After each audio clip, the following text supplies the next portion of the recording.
I'm T.W. Hawk. Welcome to the Circle of Truth. Today's theme is going to be a cinematic one. I have this background in Hollywood, and a quite significant one, and I continue to do work on the West Coast in California, even in uncertain times. I was on the phone until 4 o'clock in the morning this past morning, and then up again at like 7:30, 8. So for me, it's an element that continues on in my life as we're also doing meditation and personal development and cultivating success consciousness and all of these things that we do in the Circle of Truth.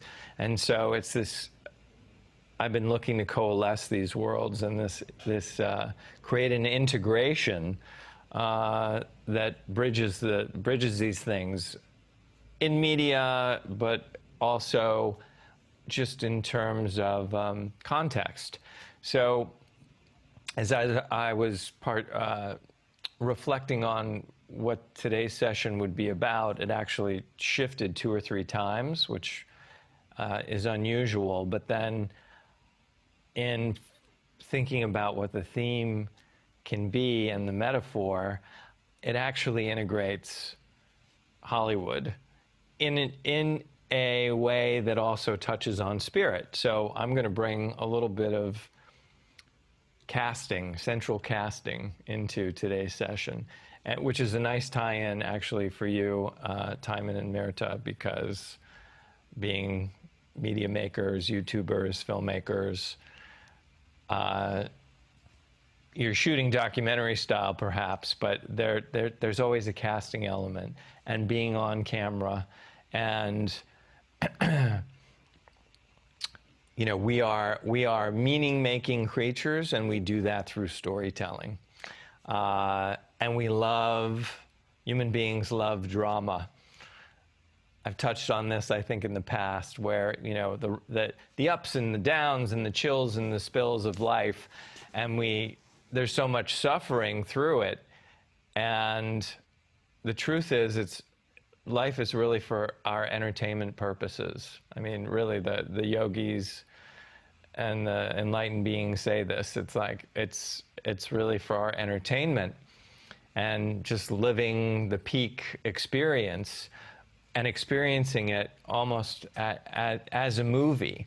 And what is the addiction to drama? Well, I just put it in the context of what was the last program you tuned into or movie you watched where everything's going great for the hero, no challenges ever crop up, there's no pain, there's no heartache, there's no breakup. You turn that off after 10 minutes because it's completely boring. So we love having challenge and drama of one kind or another, and that's what keeps us riveted and engaged in our lives. So ultimately what I want to do is take us through a meditation where we are casting ourselves in the role of our lives. And we'll take a page from Hollywood to do that. But I do want to read just a piece from my book. And this is in a section in the early part of the book called Your You, You. Your You, You. And I use the letter U. And it's about inquiring with the self and asking who we are and listening for the answer, because our inner self, our inner voice, our intuition knows to whom it's speaking.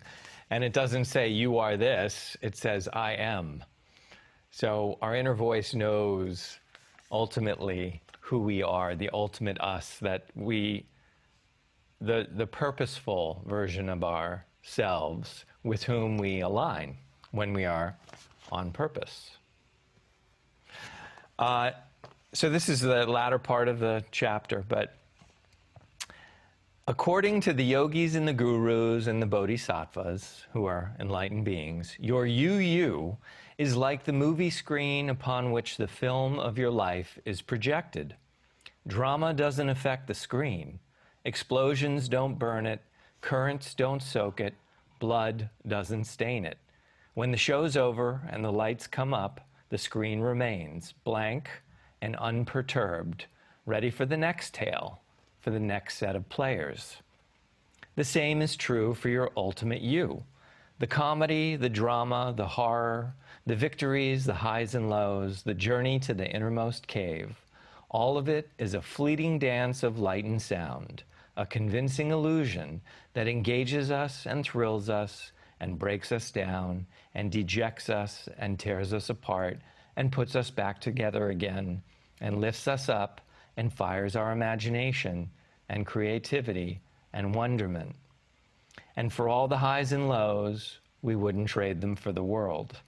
Life's great drama and unexpected plot twists keep us so riveted, so engaged, we forget the screen, forget the theater, and lose ourselves in the created reality that isn't at all real.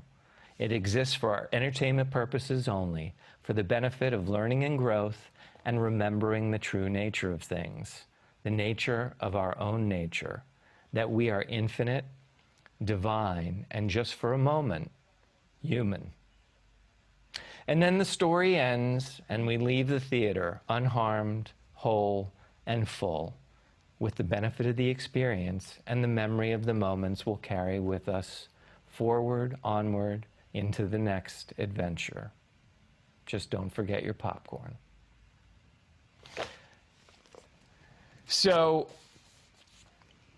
this idea of the screen, and that when we associate too strongly with the body and the vessel we're in, like this is me, as opposed to the higher self, the grander version of you, the uber you, the you, we get entangled in the drama, as opposed to realizing, oh, well, this is the ultimate you. Can't be hurt, can't be spoiled, can't be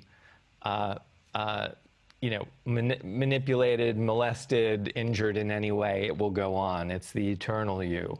And this, for right now, just happens to be the role we're playing, cast with this face, with this body, and we have the ability to change and evolve and grow into our best version of ourselves. But we choose that.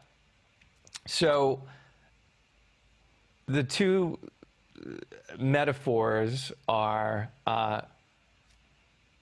we're going to be the casting director, so to speak, of our life story, this next version, this next chapter. So the question is, who are we going to cast of ourselves? What version of ourselves are we casting? And in what story are we casting ourselves? So we need to know the story.